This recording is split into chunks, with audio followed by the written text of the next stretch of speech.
Mumsy Warrior here. Just want to have a quick chat about sex education history and a debate. I'd love you to leave comments below, or parents to leave comments below, really. And I loved being a kid. I really adored it. I mean, I was lucky enough to grow up in the 60s and 70s, etc. And I got to play. I got to play and make my pies and act like a child and be a child. So when I went to school and I was taught sex education in school at 10 years old, I really questioned adults and what their thinking was there, because I didn't want it, and I wanted to know, and I still want to know, did my mum and dad get a letter asking if they're allowed to teach me this mug? Because it is mug. Children are not ready to learn about that sort of thing until they're a certain age, and they need to learn about it. Anyway, the history of it just is mind-boggling. 20th June 2020, Daily Mail. Outrage as pedophiles rebrand themselves as minor attracted persons in chilling online propaganda drive. Anonymous users have even gone so far as to create their own rainbow pride flag. So there you have it. This is scary stuff, and I just want you to watch some of the information that I've gathered over the years on the history on paedophile information exchange. It is very, very tragic and scary indeed. So I hope you guys will leave comments below. Okay, so I've been liaising with Dr. Judith Reisman. She has a PhD and is from the Law University out in the USA, and this lady is an absolutely amazing child activist who's been fighting for a long, long time to protect children, mothers and families against the porn industry, and which actually sadly is linked to paedophilia. I say sadly, I mean I hate porn, I really hate it. Ask your local authorities these questions. Number 1. Why did Dr. Judith Reisman, PhD from the Law University, win a court case in Croatia against Kinsey's sex education in all our state schools? She proved sex education is paedophile run. Sexology and sex education is grounded in the work of Dr. Alfred Kinsey. And that has, of course, been my focus over the years. Dr. Kinsey, here you have the Kinsey Report, 6 Types of Orgasm, and I have the book right here. This is Kinsey's book right here, okay? And anyone is welcome to turn to chapter 5. I will earmark the pages that are relevant. I will read from Kinsey's own book. And this becomes the foundation of your human sexuality education curricula, which is being promoted through Dr.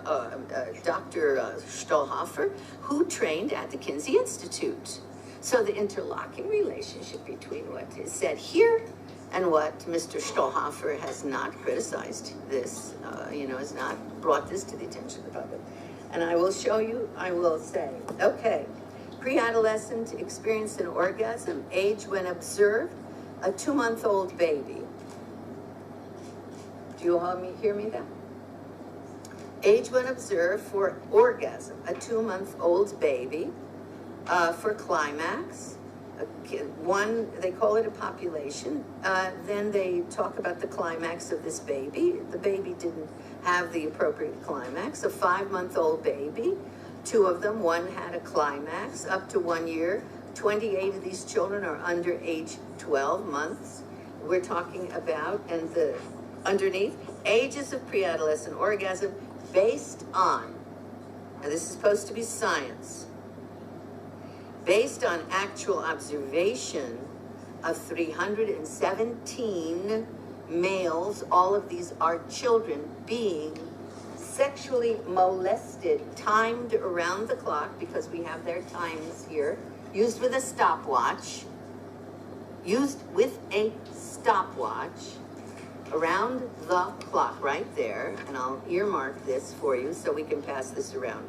Table 34, a 5-month-old baby allegedly has 3 orgasms. Excuse me, but are we all clear on what an orgasm is here?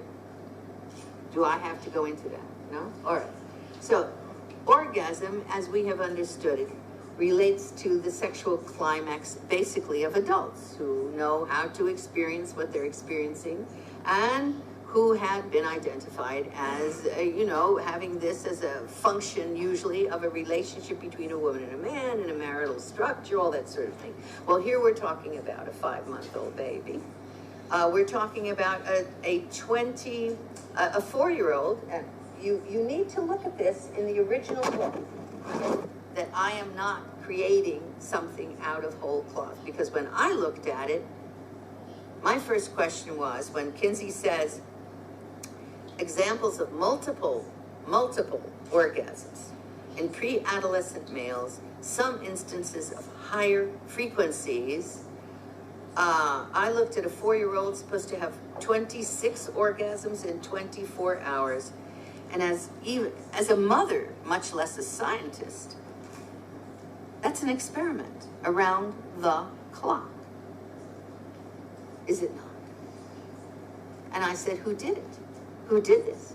Because I knew Dr. Alfred Kinsey founded the Kinsey Institute at Indiana University, where Dr. Stuhlhofer trained, and founded the field of human sexuality and human sexuality education. And there is no debate about that. The Kinsey Institute has recently, would you pull one of those out so I can tag this? The Kinsey Institute recently published a book called Kinsey, the Man Who Changed the World. Based upon my analysis, I would restate that, and I would say Kinsey, the pedophile who changed the world. Because, let me explain, after all of these torturous experiences are defined here in his book, which shaped the world's opinion on sex, the whole field of sex then came out of this. There was no field of human sexuality before Kinsey. There was medical advice, there were parents, there was church, there was Bible, that sort of thing. There was no field. Kinsey created the field and then trained the people who became the purveyors of that ideology and that belief system. So I said, okay, wait a minute. We have all these children allegedly having orgasms. What does he define as an orgasm? I need another little stick. Thank you. 7 minutes, right, okay. Is this, okay, there we go. And on pages 160 and 161, you will see what you see up there, summarized. Kinsey said in this book that the children enjoyed this sexual violence that was inflicted upon them. It's right here, in his own words. Mengele was an example of this sort of thing, and we all know how to treat Mengele. And we do not build institutes based on Mengele. And we do not train people to engage in activities that Mengele engaged in. And we do not give them PhDs and allow them to go around the world training other people in Mengele's methodologies. This is our form of that kind of thing. And what Kinsey defined as an orgasm is summarized for you there. He said there were 6 types of orgasm. He's talking about 196 pre-adolescent boys are the sources of these percentage figures. He talks about extreme tension, violent convulsions. He talks about hysterical talking, crying. He talks about children, especially when the younger children, they're hysterical and they're weeping. And he talks about extreme trembling. And then he says pain, frightened at the approach of orgasm. And then he says he gives percentages for that. And he concludes they derive definite pleasure from the situation. That's his conclusion. And my conclusion is that is a sadomasochistic pedophile describing that. Number 2.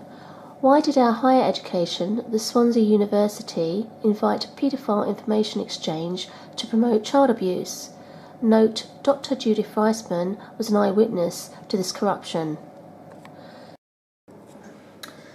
Here's Dr. Judith Reisman's email. Wales, the start of the academic paedophile lobby. She sent me this email on the 10th of January 2015 because I questioned why the South Wales Evening Post had not printed her witness statement and why they had nothing about the paedophile sex education in there as well. So here's her response to me. She's got here, if you see here, I just received this email and here is my response. So that's the response to me. She's copied it to the South Wales Evening Post, all of them at the South Wales Evening Post, and none of them have replied. This shows how corrupt our newspapers are. Excuse me, I'm losing my voice. Anyway, so I'm going to read this out. Swansea University silent on 1970s paedophilia advocate by South Wales Evening Post, posted March 3, 2014. Swansea University has declined to comment on an invitation made to a notorious advocate for paedophilia to speak at a conference on its campus during the 1970s. It was reported that almost all 96 international academics attending signed a free speech petition saying the paedophile must speak and the staff must work. I was at that conference after I received my doctorate in communications in 1977. I did a research report on children, women and pornography that was accepted by the British Psychological Association's International Conference on Love and Attraction at Swansea University, Wales. I was leaving London for Wales. News headlines announced that see Guardian article and the attached preface of my book, yes, this was the origin of the academic paedophile lobby, and the conference organised knew it and planned it. Best, Judith Reisman, PhD, Visiting Professor, Director, Liberty Centre for Child Protection, Liberty School of Law. So there you have it. There's the evidence, and I really hope that people can actually soften to the evidence instead of actually getting agitated and aggressive. We need to actually protect our children, stop protecting the elite, because the elite are behind this, and something needs to be done about it. So here we have the Guardian article Dr. Judith Reisman was mentioning. I mean, if you read here, taboo or not taboo, that says it all. I mean, what newspaper would actually promote this? And you've got here Playboy, a picture of this, you know, this image here, you know, teddy bears, childlike image. This is disgusting, and this is what Dr. Judith Reisman is actually talking about. So next up is this. If you go to www.southwales-uni-silent-1970s-paedophilia-2070-2007-40740-story.html, so it's a bit long-winded, you will come across this story by the South Wales Evening Post. Swansea University has declined to comment on an invitation made to a notorious advocate for paedophilia to speak. So parents, please leave comments below, and, you know, please share this information, even if you don't agree with it, because it's important. Hi guys, so here's the Organic Gardening and Foraging Club. I'm going to be dropping the free, even though it is still free, because I don't think it's coming up in search engines, it's getting confused. So yeah, you'll be able to find it on Facebook. Here's the link here. So try that link, and if that doesn't work, then just drop the free before the organic. And I'd love to see you there. Chris from Nana's Naturals, one of my dear friends, I call her sister. She has her own herbal business, and she mentioned about sort of writing down seeds, you know, that you've got that you want to swap, trade, whatever.